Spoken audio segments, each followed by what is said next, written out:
There comes a time when you're usually just sick of the most generic shooters. I do. I feel the way all the time. I'm always searching for a game that proves to be addictive, immersive, and combined with originality and innovation. When it comes to shooters, only a few stand out. Borderlands is one of them. Its unique graphical design and elements of gameplay build a different taste for people willing to try something new, and in many ways improved from its predecessor. But is it worth making a second trip back to Pandora? Gotta get off this planet! I gotta leave! Need a supply beacon! A lunar supply beacon! Man, it's stolen! I say to my friends, they're not my friends! Please get it! Please! So, you want to hear another story, huh? One where the very fate of Pandora hangs in the balance? If not, too bad, I'm telling you anyway. Set 5 years after the first game, a rumor is spread that there is a new secret vault to be found on Pandora. Handsome Jack controls the planet with an iron fist, and invites 4 new vault hunters to arrive on a train at an unknown location to begin finding it. Jack tries to kill them by exploding the train, and it ending up crashing in the frozen wasteland. The 4 vault hunters survive the wreckage and are discovered by Claptrap. Allow me to introduce myself. I am a CL4P TP steward bot, but my friends call me Claptrap. The most annoying, ridiculously stupid, and incoherent personalities found in any game. You are the most annoying robot I have ever met! And a fine day to you as well. He's a vital character to the series, and proves to be one of the best comic reliefs in such a dog-eat-dog world. You'll learn to love Claptrap. There's some pizza, if you're hungry. The events of the first game ended with the first 4 vault hunters arrived and killed a monster within the vault. Once killed, a new element began to spread, iridium, which is worth billions.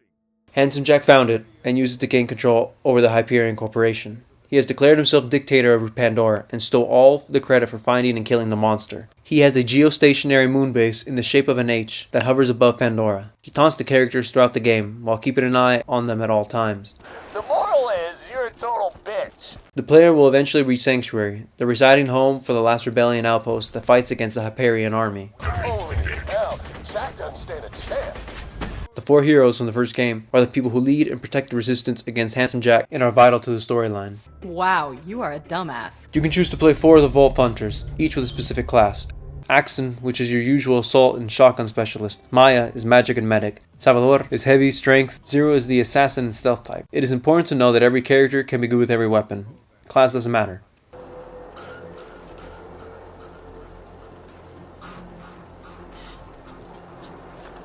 From the moment you start the game, you can already notice the difference on the title screen. The character's player stands tall watching over Pandora. The camera moves around to show the horizon of the different regions. The world is violent out there. Death is common. You come across violence and vulgarity throughout the game. Old Balloon Tits is still holding a grudge against me, huh? I mean, don't get me wrong, I get it. Once you've eaten prime rib for free, it's hard to go back to sucking down hamburgers for cash. If you know what I'm talking about. Hey, hello, darling! You know what I'm talking about? Yes, I'm talking about this. The game is dark as it is funny, and that's the style of Borderlands. It's a mature game in a really harsh environment. Just think, right now, this could be you. Or this. The graphical appearance of everything is cel-shaded, and is one of the most impressive types of games to have this style. Look at the environment. Notice how everything is illustrated. You're able to notice strokes, shades, and small details that make them more attractive, and it has amazing resolution because they're hand-drawn. Borderlands separates itself from many aspects, but its humor is unique. Clap is having a shindig? You know, I'd go, but I ain't gonna. Obviously, sometimes they try too hard, but the majority has memorable moments because each character is very personalized with their own intro. All around the stack, this plant, the stalker chased the bandit. The stalker thought 'twas all in fun. The voice acting, the environments they are set in, and the involvement with the situations revolving the storyline, along with their backstory, have been well thought out, but the storyline itself needs improvement. The first game was about finding out what was inside the first vault, only to find out that it was a monster. Now the secret in the second game is finding out it's about a monster, and defeating another one with another group of 4 characters. Even after the game is complete, you'll still have unresolved questions. The journey to get to the destination is where you develop as a player and learn to understand how the gameplay always changes, because the way to fight does as well. Borderlands does better than most shooters because it facilitates your experience. It's a game that simplifies details. In the majority of games, you usually have to walk up and pick every item manually. In Borderlands, you can tap the action button to get one item or hold it down for a second to acquire all of them. You're able to have 4 weapons at a time, with an added 4 character modifications that house the shield, grenade, class mods, and relics. Each have the same type of customization as all the weapons. There are hundreds of them.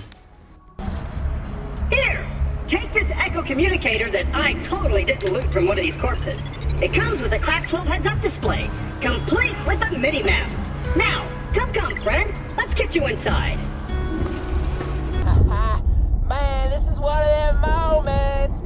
Catch a ride!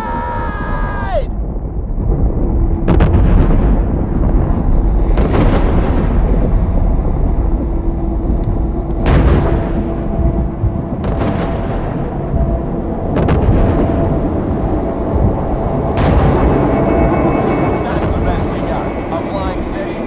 What could you jumps possibly have that makes you think you've got a chance against me? A siren. Sup?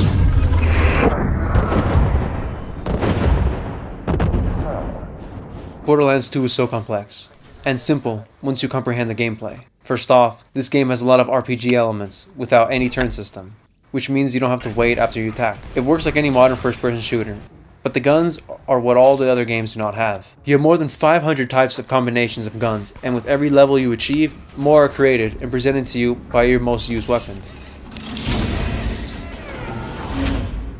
Each weapon comes with a different manufacturer that excels in certain aspects that are accompanied by an item card that describes each aspect regarding damage, accuracy, and if they have an added feature such as elemental damage, which are incendiary,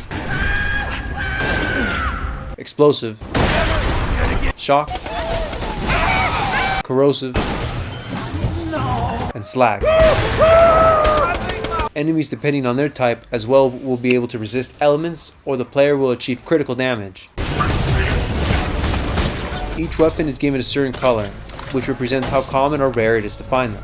White is common, green is uncommon, blue is rare, purple is very rare, and orange are legendary weapons. And the paradise that awaits you in opportunity. With excitement. Regarding design, the colors are chosen horribly.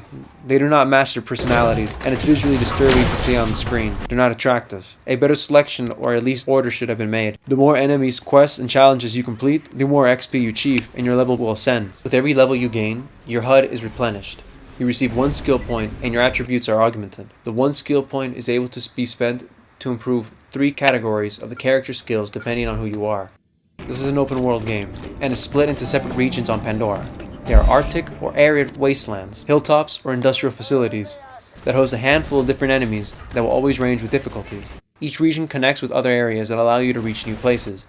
You can either walk to explore cities and other areas. The large regions are given the option to ride vehicles that allow you to travel to your destination with explosives and nitro. To get to destinations even quicker, you're able to use the fast travel to certain points around the world map from stations. The cool feature about Borderlands is the ability to jump in with 3 other friends and complete missions together in co-op. The experience is improved by sharing it with others online. Everything you do revolves around shooting, and missions are varied from defending areas, defeating waves of enemies, obtaining objects, and others. Missions can sometimes get repetitive, always backtracking to areas, but as the weapons and difficulty progresses, the challenges increase. You're able to buy items such as shields, weapons, and ammo at vending machines or stores. Completing certain missions also end with being rewarded with useful resources. Upgrades to enhance capacity for your arsenal is available at the black market, where you must spend iridium instead of money to purchase. Who told you about this place? I'll kill him. Loot is found everywhere in hundreds of areas. You always find something new, interesting, and useful. You're given quests from basically every character you meet. They are organized in your quest screen. We're all dying of a brain disease. You're able to tackle many missions at once, change the way they are organized to your liking, and the whole design around it is easily understood. Each of the 4 characters have a special attack and are given different skill sets to unlock. If you don't like how you've done it, you can reset your skills at a normal fee at a fully interactive new use stations. While fighting an enemy, you'll also be able to notice what level they are and how much health they have remaining. Thanks, honey. If an enemy depletes your health, you are put in last stand mode, in which you are able to move around slowly to be able to kill an enemy around you. If you are successful in doing so, you get a second wind, which allows you to be revived with shields fully charged.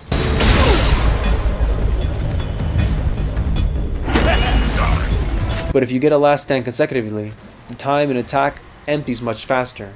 Once dead, you'll respawn at the nearest UU station, and taking 7% of your money with a female voice always commenting once respawned.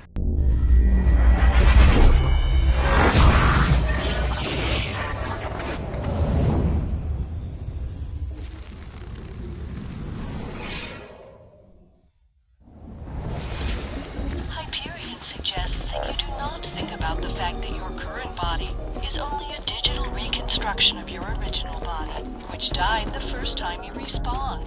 Do not think about this.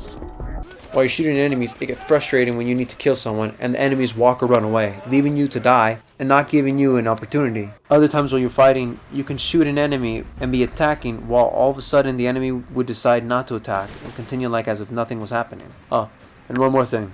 You need to remember that when you're fighting an enemy or a boss, if you lower their health down and ending up having to respawn, the enemy's health will be filled again.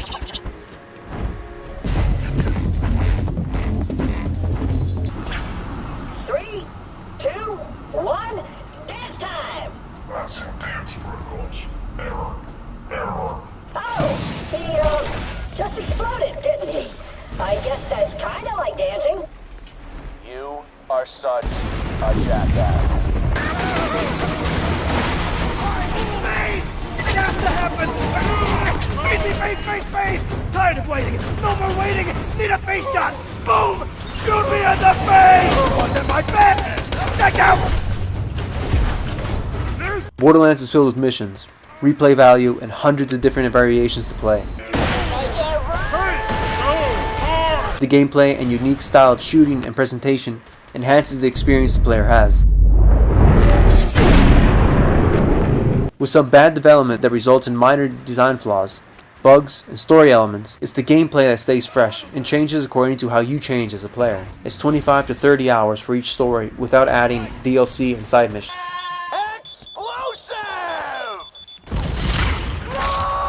Borderlands 2 improves on many aspects than its original and is a successful sequel. I'm going after Jack. So, Go and play the game. And as they say, welcome to Pandora, kiddos.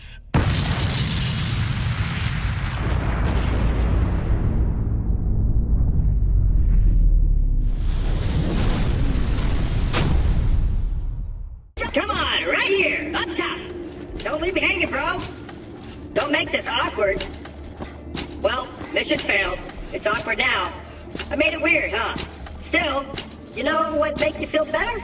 A high five, everybody, claptrap. Just imagine it. The sharp smack of hand against hand, the feeling of accomplishment, of brotherhood. Okay, I'm making it weird again. Sorry. Okay, how about this? I'll count to 3. If you haven't high-fived me by the time I get to 3, I'll assume you don't want a high five. Ready? 1, 2, 3. Okay, the 3 count was a dumb idea. You clearly want to high-five me, you're just not sure how. I understand. Fear not, though. You need only smack my hand, and bam! High-five complete, okay? Ready? Go!